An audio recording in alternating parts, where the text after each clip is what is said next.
Hello दोस्तों, welcome back to computer with Alka. कैसे हो आप सब लोग? दोस्तों, कंप्यूटर फंडामेंटल की सीरीज में आप सबका स्वागत है। अब आज के लेक्चर में हम सॉफ्टवेयर्स के बारे में पढ़ेंगे। कंप्यूटर सॉफ्टवेयर क्या होता है।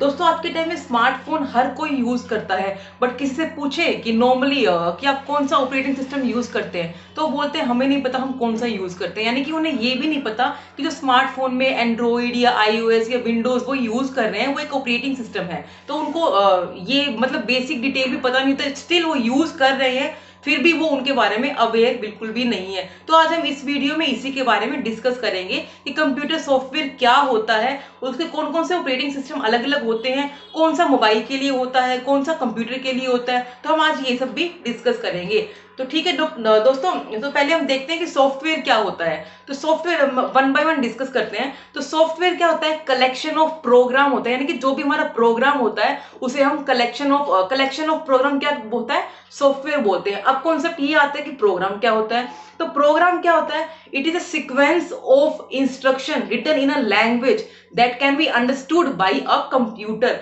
यानी कि ये एक इंस्ट्रक्शन का सीक्वेंस होता है जो कि एक लैंग्वेज में लिखा हुआ होता है, ऐसी लैंग्वेज में लिखा हुआ होता है जिसे कंप्यूटर समझ सके, तो उसे बोलते हैं हम प्रोग्राम। तो प्रोग्राम का कलेक्शन क्या होता है? सॉफ्टवेयर। अब कॉन्सेप्ट यहां पर आता है हार्डवेयर क्या होता है। हार्डवेयर का कॉन्सेप्ट क्या आता है? फिजिकली डिवाइस जो भी है उसे हम कंप्यूटर का हार्डवेयर ही कहते हैं। यानी कि कंप्यूटर का जो नॉर्मली सीपीयू हो गया, कीबोर्ड हो गया, माउस हो गया, तो ये सब किसके अंडर आते हैं? ये सब हमारे हार्डवेयर के अंडर आते हैं।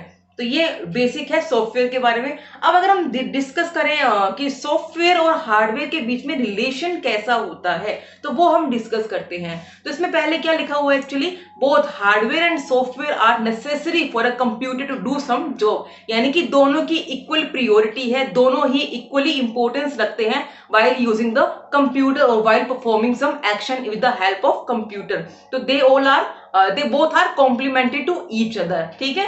नेक्स्ट इसमें क्या आता है? कुछ hardware, some hardware can be loaded with a different software to make a computer system perform different types of job. यानी कि कुछ इसमें क्या रहता है, जैसे कि हम ये बोल सकते हैं कि कुछ हार्डवेयर अलग सिस्टम को सपोर्ट करते हैं, कुछ अलग सिस्टम को सपोर्ट करते हैं, और ऐसा भी होता है कि एक ही सेम हार्डवेयर अलग अलग सिस्टम को भी सपोर्ट कर सकता है। तो यहाँ पर ये कॉन्सेप्ट बताया गया है।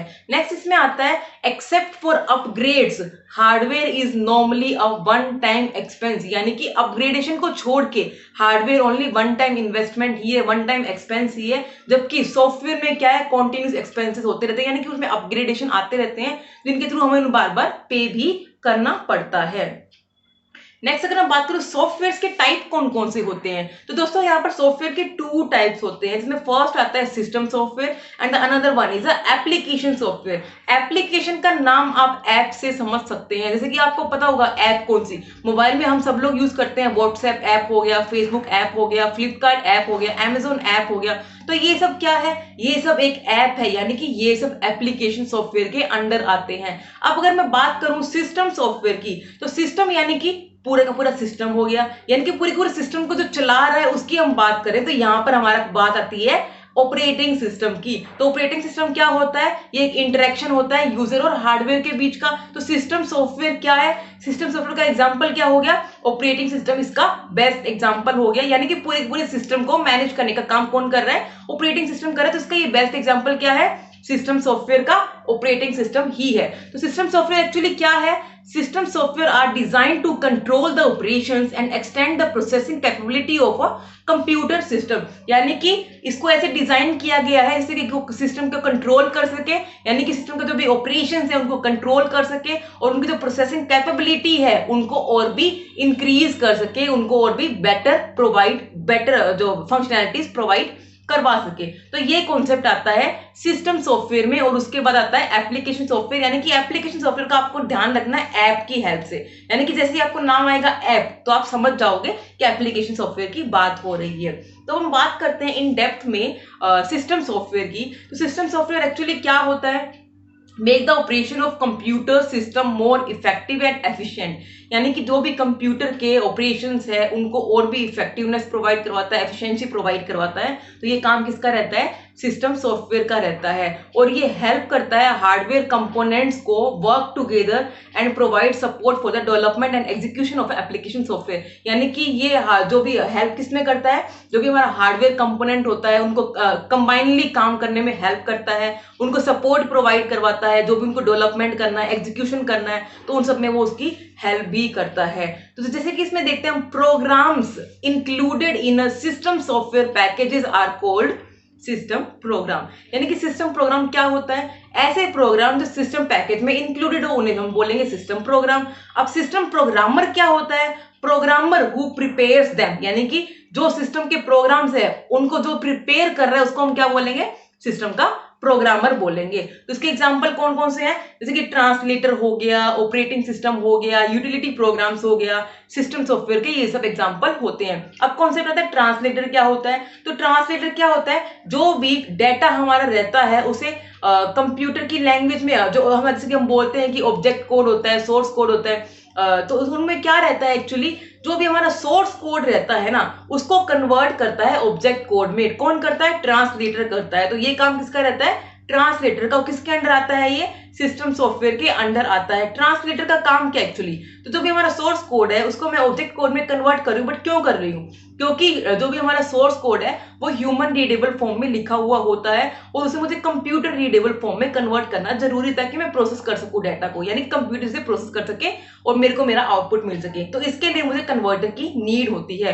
कन्वर्टर टू टाइप्स के होते हैं, एक कंपाइलर होता है, एक इंटरप्रेटर होता है। कंपाइलर और इंटरप्रेटर में डिफरेंस क्या है, interpreter line by line data को कन्वर्ट करता है, कोड को कन्वर्ट करता है, जबकि कंपाइलर पूरे के पूरे प्रोग्राम को एक साथ कंपाइल करता है, एक साथ कन्वर्ट करता है, जो कि डेटा की प्रोसेसिंग को फास्ट करता है as compare with the interpreter. तो ये कॉन्सेप्ट यहाँ पर आता है। अब अगर मैं बात करूं एप्लीकेशन सॉफ्टवेयर की, ये काम क्या करते हैं, they are used to solve some specific problem और to do some specific task, यानी कि कुछ भी प्रॉब्लम होती है उनको सोल्व करने का काम करते हैं, या कोई पर्टिकुलर टास्क होता है उनको परफॉर्म करने का काम करते हैं। तो यहाँ पर ये काम आता है। जैसे कि आपने नाम सुना होगा Microsoft Word, Microsoft Excel, Microsoft PowerPoint, ये सब भी किसके एग्जाम्पल है, ये सब भी एप्लीकेशन सॉफ्टवेयर के ही एग्जाम्पल है। उसमें हम इन्वेंट्री का भी प्रोग्राम, इन्वेंट्री मैनेजमेंट भी ले सकते हैं, कोई प्रोसेसिंग हो गया, टेक्स्ट प्रोसेसिंग हो गया, तो वो सब चीजें इसके अंडर आती है। अब आप डायग्राम में देख सकते हैं इसका आर्किटेक्चर कैसा होता है, लॉजिकल सिस्टम आर्किटेक्चर जो हमारा होता है वो क्या होता है एक्चुअली। तो इसमें सबसे पहले क्या होता है, हार्डवेयर होता है, यानी कि जो भी हमारा फिजिकली सिस्टम टच करते हैं, उसके बाद उस हार्डवेयर में हम सिस्टम सॉफ्टवेयर को इंस्टॉल करते हैं, यानी कि ऑपरेटिंग सिस्टम को इंस्टॉल कर दिया। ऑपरेटिंग सिस्टम को इंस्टॉल करने के बाद हम उसमें एप्लीकेशंस को डालते हैं और उन्हें यूज करते हैं, यानी कि वो हमारा एप्लीकेशन सॉफ्टवेयर का काम हो गया। और उसके बाद एंड यूजर, यानी कि यूजर उन तीनों को यूज करता है with the help of hardware, with the help of system software, with the help of application software, तो उन सबको यूजर यूज करता है। तो यही स्ट्रक्चर यहाँ पर आया हुआ है। आई होप कि आपको ये कॉन्सेप्ट क्लियर हुआ होगा कि सॉफ्टवेयर क्या होता है, इसके टाइप्स क्या क्या होते हैं। अब अगर मैं बात करूं सॉफ्टवेयर को डेवलप करने के स्टेप्स क्या क्या होते हैं, ये बहुत लेंथी प्रोसेस है, मैं आपको ओवरऑल ओवरव्यू दे रही हूँ एक्चुअली क्या होता है ये। तो जब भी हम सॉफ्टवेयर को डेवलप करना चाहते हैं तो हमारे क्या क्या रिक्वायरमेंट है, एक्चुअली हमारी प्रॉब्लम क्या है पहले, कि हमें क्या चाहिए। अगर हमें पता हो कि हमारी प्रॉब्लम क्या है, हमें क्या नीड है, फिर उसके अकॉर्डिंग हम पहले प्लानिंग करते हैं। प्लानिंग के बाद हम डाटा को कोड करते हैं एंड कोड के बाद हम टेस्टिंग परफॉर्म करते हैं। टेस्टिंग के बाद इन केस कोई हमारी एरर आई है तो हम उनको डिबग करके उनको सोल्व करते हैं और उनको डॉक्यूमेंटेशन में कन्वर्ट करते हैं, यानी कि जो भी हमारा इश्यू है, जो भी हमारे डिबग हुआ है डाटा, उसको हम डॉक्यूमेंट में कन्वर्ट करते हैं, डॉक्यूमेंट मेंटेन करते हैं ताकि जिसके थ्रू हमारा कॉन्सेप्ट अच्छे से क्लियर हो सके। और उसके बाद टेस्टिंग को करने के बाद, डिबग करने के बाद हम चेक करते हैं कि हम प्रॉपरली इंप्लीमेंट कर पा रहे हैं कि नहीं कर पा रहे, जो भी हमारा सॉफ्टवेयर बना है क्या हम उसे इंप्लीमेंट कर पा रहे हैं, क्या हम उसे इंप्लीमेंट नहीं कर पा रहे हैं। इन केस नहीं कर पा रहे हैं तो क्या इश्यू आ रहा है, और उसको सोल्व करने के बाद हम लोग डायरेक्टली इवेल्युएट करते हैं और मेंटेनेंस के लिए प्रोग्राम को रेडी करते हैं इन केस कोई फ्यूचर में प्रॉब्लम आए तो ये बेसिक स्ट्रक्चर रहता है सॉफ्टवेयर डेवलपमेंट के। स्टेप्स क्या क्या रहते हैं, नॉर्मली प्लानिंग करो पहले, उसके बाद जो भी हमारी प्रॉब्लम है उसको फाइंड आउट करो, फिर उसके अकॉर्डिंग प्लानिंग करो, फिर कोडिंग करो, फिर टेस्टिंग करो, फिर डिबग करो, फिर डॉक्यूमेंटेशन रेडी करो, एंड उसके बाद उसको जो भी इंप्लीमेंट करो, इंप्लीमेंट के बाद इवैल्यूएट एंड मेंटेनेंस, ये प्रोसेस हमारा इसके अंडर रहता है। नेक्स्ट इसमें हमारा टॉपिक आता है फर्मवेयर। फर्मवेयर क्या होता है, firmware is a software substituted for a hardware and stored in a ROM only. यानी कि ये क्या होता है, ये एक सॉफ्टवेयर ही है बट ये सब्सटीट्यूट है हार्डवेयर के लिए। और ये कहाँ स्टोर होता है, ये रोम के अंदर ही स्टोर होता है, यानी कि रीड ओनली मेमोरी के अंदर इसे स्टोर किया हुआ होता है। तो ये नॉर्मली कॉन्सेप्ट इसके अंडर आता है। तो फर्मवेयर टेक्नोलॉजी एक्चुअली है क्या, it has enabled production of various types of smart machines having micro processor chips with embedded software. तो ये क्या करता है, एक्चुअली अनेबल्स करता है production of various types of smart जो भी प्रोडक्ट्स होते हैं, जैसे कि माइक्रो प्रोसेसर हो गया, माइक्रो चिप हो गया, उनको क्या करता है विद एम्बेडेड सॉफ्टवेयर के साथ उनको टाइप करने का काम, यानी कि बोल सकते हैं कि अनेबल्स करने का काम इसमें हम किया जाता है। तो ये कॉन्सेप्ट यहाँ पर फर्मवेयर का आता है।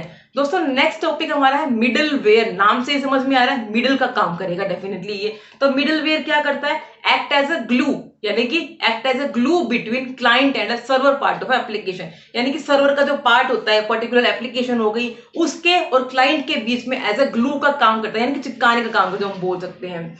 ये क्या करता है, प्रोवाइड प्रोग्रामिंग एब्स्ट्रैक्शन, यानी कि जो प्रोग्रामिंग का एब्स्ट्रैक्शन व्यू है वो हमें प्रोवाइड करवाता है, ये मिडलवेयर का काम करता है। Just like it also encourages 3 tier software architecture against 2 tier architecture. यानी कि ये काम क्या करता है, जैसे कि अगर हम 2 tier आर्किटेक्चर को यूज करें और 3 tier आर्किटेक्चर को यूज करें तो फंक्शनैलिटी ज्यादा हमें 3 tier आर्किटेक्चर में मिलेगी with as compare with 2 tier architecture. 2 tier architecture में क्या रहता है, सर्वर और क्लाइंट रहता है, डायरेक्टली क्लाइंट को रिक्वेस्ट करता है सर्वर के पास, सर्वर चेक करता है अपने डेटाबेस में, अगर वो अवेलेबल है तो क्लाइंट को भेजता है, अदरवाइज एरर डिस्प्ले कर देगा कि your page can not be found. तो ये 2 tier आर्किटेक्चर रहता है। तो ये मिडलवेयर क्या करता है, ये 3 tier आर्किटेक्चर प्रोवाइड करवाता है, जिसके थ्रू फंक्शनैलिटी हमें ज्यादा मिलती है as compare with the 2 tier architecture. तो दोस्तों ये कॉन्सेप्ट था हमारा कंप्यूटर सॉफ्टवेयर के बारे में। नेक्स्ट वीडियो में हम और फर्दर डिटेल लेके आएंगे इसी बुक के बारे में नेक्स्ट चैप्टर के साथ। टिल देन आप ये कॉन्सेप्ट अच्छे से समझें और क्लियर करें। इन केस आपको कोई डाउट रहता है तो आप मुझसे डायरेक्टली डिस्कस कर सकते हैं। और अगर आपको मेरा वीडियो अच्छा लगे तो लाइक करें, शेयर करें, सब्सक्राइब करें एंड कमेंट करना ना भूलें। Thank you.